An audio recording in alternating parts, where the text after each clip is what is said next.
The Singapore Strait is one of the busiest waterways in the world. Together with the Strait of Malacca, it is a maritime corridor of over 400 nautical miles in length. An estimated one-third of the world's traded goods pass through these waters annually, a figure which is expected to increase as the region's economies continue to grow. At its narrowest point, there are just 3 nautical miles between the shores of Singapore and Indonesia, while the navigable channel is reduced to less than 2 nautical miles. Safe Passage in the Singapore Strait is a set of 2 videos and an interactive training module. Together, they offer valuable information for experienced bridge teams, even if they have transited the strait before, and useful advice for those visiting for the first time.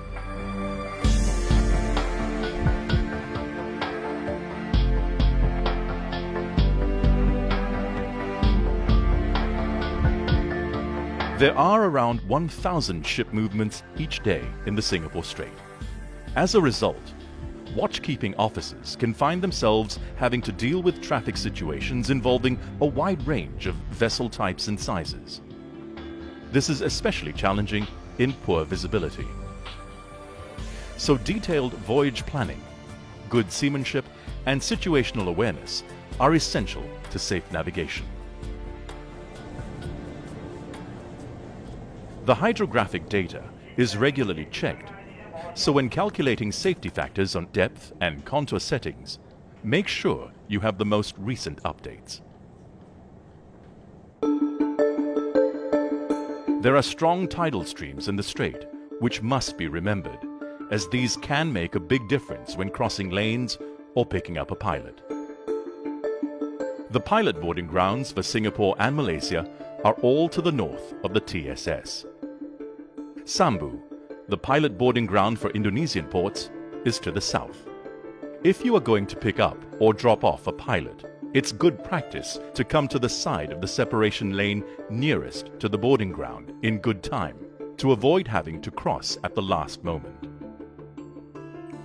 Navigation in the strait can be demanding, so everyone needs to be properly rested at the start. Traffic movement is always changing. Watchkeeping officers need to know their ship's position and maintain good situational awareness so that they can make appropriate navigational choices. It's important to have the right level of bridge personnel. Always follow your company's SMS. All vessels must proceed with caution. They need to maintain a speed consistent with safe navigation. As always, keep to your company's SMS, but it is strongly recommended to have the engine room manned throughout the transit. In addition to following all applicable rules of the road, officers are well advised to take a look at Rule 10 concerning navigation in a TSS. Remember, being in a TSS does not give you the right of way, so use good seamanship. This could mean slowing down to help resolve a traffic situation, even when you have the right of way. Always maintain a safe distance from other vessels. Keep an eye out for the weather. Sudden thunderstorms with heavy rain can occur between June and August, and October to December. The visibility can become moderate or poor very quickly. Haze can also reduce visibility. Shipmasters are advised to keep a proper lookout and navigate with caution. In addition to following all applicable rules of the road, ships shall comply in particular with Rules 19, 20, and 35 concerning the conduct of vessels in restricted visibility, the exhibition of navigation lights, and the use of sound signals. In darkness, vessels crossing the TSS and all precautionary areas are requested and recommended to display a signal of 3 all-round green lights in a vertical line. This indicates the intention to cross to all nearby vessels. In the TSS, it's rarely possible to always keep strictly to the planned course line. Watchkeeping officers must be prepared to move to one side of the lane or the other to overtake, or even when being overtaken. as well as the traffic in their immediate surroundings. They are advised to look well ahead to see what situations may be developing. Information on other vessels' intentions may be requested from the VTIS. The Singapore VTIS operates 24 hours a day. It is an advisory service and covers the 3 straight reporting sectors 7, 8 and 9, known as straight rep. Reporting to it is mandatory when going into a new sector. Station calling Singapore VTIS. This is VTIS West. Please give me your call sign and name. Over. VTIS West, Marvin Met. It's good practice to inform the VTIS of your intentions at that time. There are teams of operators for each of the straight rep sectors. Mariners are recommended to follow the advice of the VTIS whenever possible, because the operators can have a better understanding of the traffic movements over a wider area.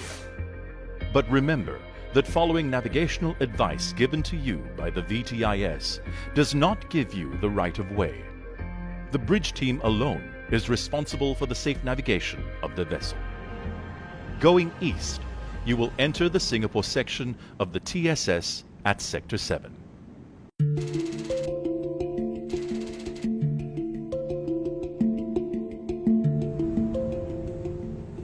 Entering Sector 7, it's mandatory to report in to the VTIS on VHF channel 73.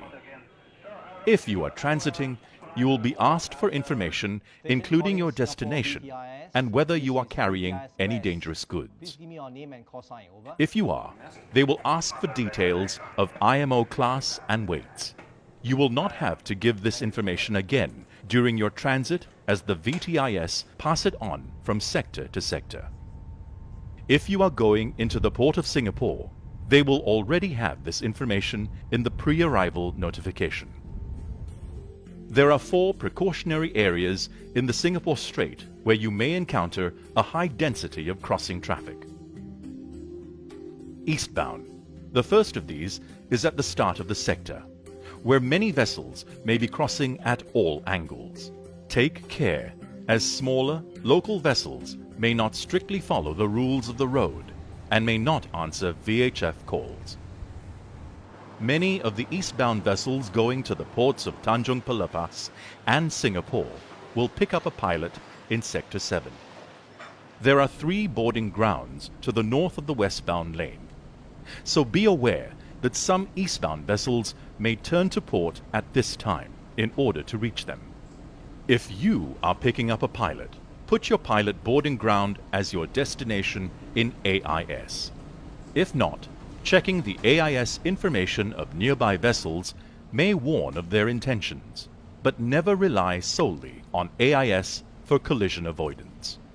Remember that not all ships are fitted with AIS, and even if they are, it may be switched off, or the information provided may be incomplete or incorrect. Also, avoid using VHF for collision avoidance. This can lead to confusion and hinder transmission of important VTIS information. Always comply with the call regs. On leaving the precautionary area, check your position to be certain that you are still in the eastbound lane. Throughout the strait, it's essential to keep within the channel limits. To the south of the TSS at this point, there may be some ship-to-ship transfer activity in the anchorage. Be aware that in the dark, ships' navigation lights may be obscured by the working lights from these vessels and from the southern shore. Other vessels may be joining the TSS from the Durian Strait to the south and the Nipa anchorage to the north. Keep a good lookout. High vigilance is recommended, especially during the hours of darkness. There's a sharp alteration of course north into the Phillip Channel at the Raycon Delta. Be aware of the risk of converging traffic during the turn. Also, be sure you start the turn early enough, as there is shallow water outside the channel. This is also the start of the deep water route. If your vessel draws less than 15 meters, you are not classified as a deep draft vessel. So come to the starboard side of the Phillip Channel early to avoid impeding vessels going into the deep water route. VLCC and other deep draft vessels shall maintain an underkeel clearance of at least 3.5 meters at all times. They are advised to navigate at a speed of not more than 12 knots and to avoid overtaking. The channels are narrow and frequent checking of position is recommended. Navigational aids to help you do this include the raycons at Takong, Karang Helen Ma, and Karang Banteng. Shallow draft vessels may use the deep water route if there are no deep draft vessels in it.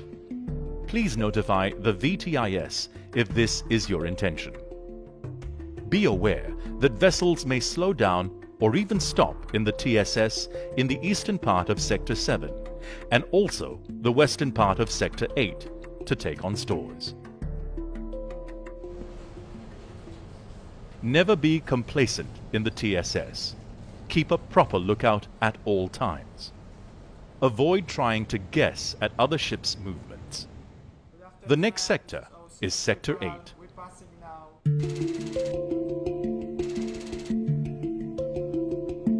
When entering Sector 8, reporting is mandatory to the VTIS on VHF Channel 14. Please give me your name and call sign, over. Approaching from the northern end of the Phillip Channel, there is a course alteration to starboard and a few shallow waters and reefs near the traffic lane, Helen Ma Reef, Buffalo Rock, and Batu Berhenti, where tidal considerations can be important as there is deep water close to shallow water. Check your position regularly to ensure your vessel stays within the traffic lane and pay attention to the VHF to hear what the VTIS is saying. The TSS lane now enters the first of two precautionary areas where crossing traffic can be heavy, especially soon after dawn, when ferries can be seen departing from the ports in Batam to join the TSS westbound lane, heading for Singapore. In the other direction, you can expect frequent fast ferries crossing between the port of Singapore and Indonesia. In addition, there are often fishing boats in the eastbound lane. They usually start fishing in the early hours of the morning. These small boats are not visible to the VTIS's radar, nor to your ship's radar. Their movements can be unpredictable. They may not be displaying the correct lights and shapes. There may also be many tugs and tows crossing at any time of the day and sometimes at night. Vessels departing from the ports of Singapore or Indonesia may cross the precautionary areas to join the traffic lanes of the TSS. Also, look out for vessels slowing down and turning to port in order to approach one of the pilot boarding grounds north of the westbound channel. Check the nearby vessel's AIS data for information on their intentions.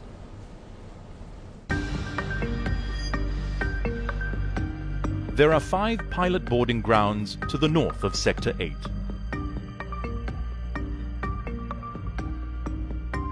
The movement of Singapore pilots is managed from a central control room where everything possible is done to ensure that pilots get to their booked ETA on time.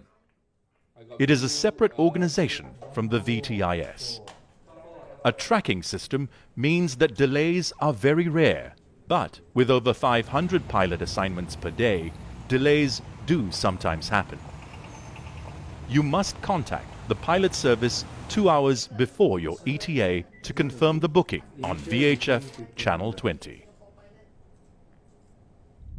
You can expect to find vessels waiting near the boarding grounds, especially around the eastern boarding grounds Charlie and Bravo.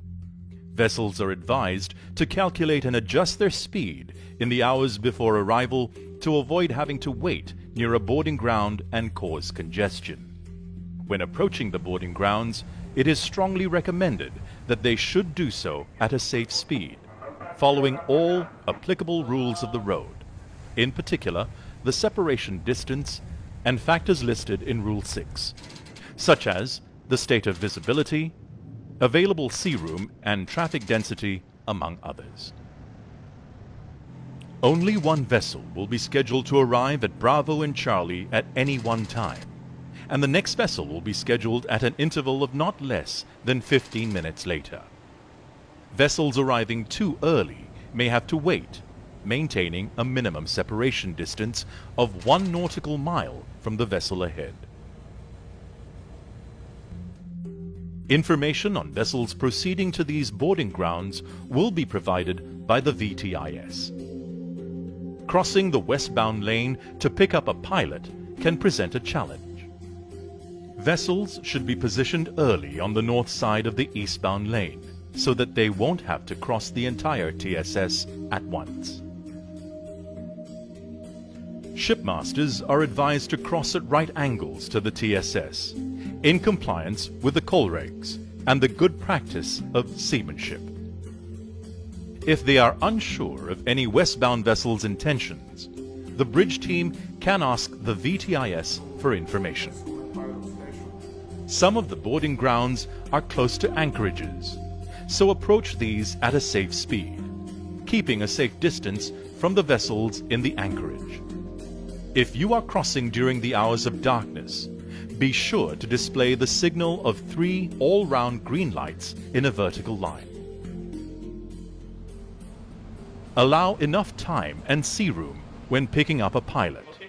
On a large vessel, it can take up to 10 minutes for the pilot to board, reach the bridge, and finish the master-pilot exchange. So ensure that there is sufficient time for that to be completed safely. The boarding arrangements must exactly follow international standards. The pilot's safety is the first concern. Continuing your transit of Sector 8, even if you have the right of way, it may be good seamanship to slow down to help resolve potential close-quarter situations. Think twice before you overtake in the narrow parts of the TSS.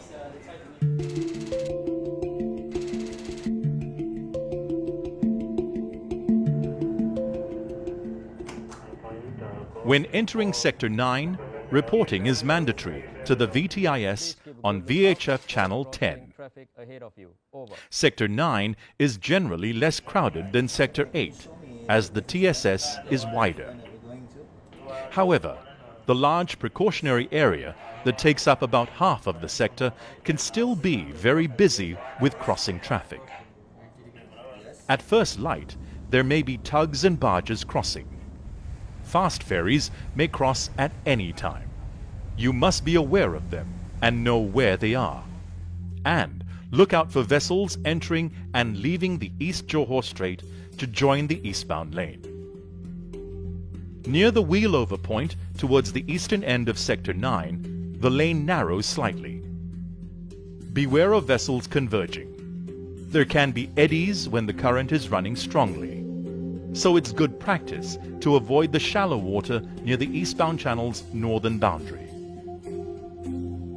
Passing Horsburgh Light to starboard marks the end of Sector 9 and of the Singapore Strait. Please notify the VTIS.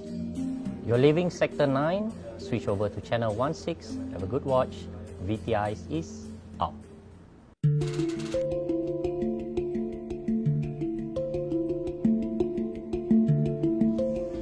Detailed voyage planning, good seamanship, and situational awareness are essential to safe navigation in the strait.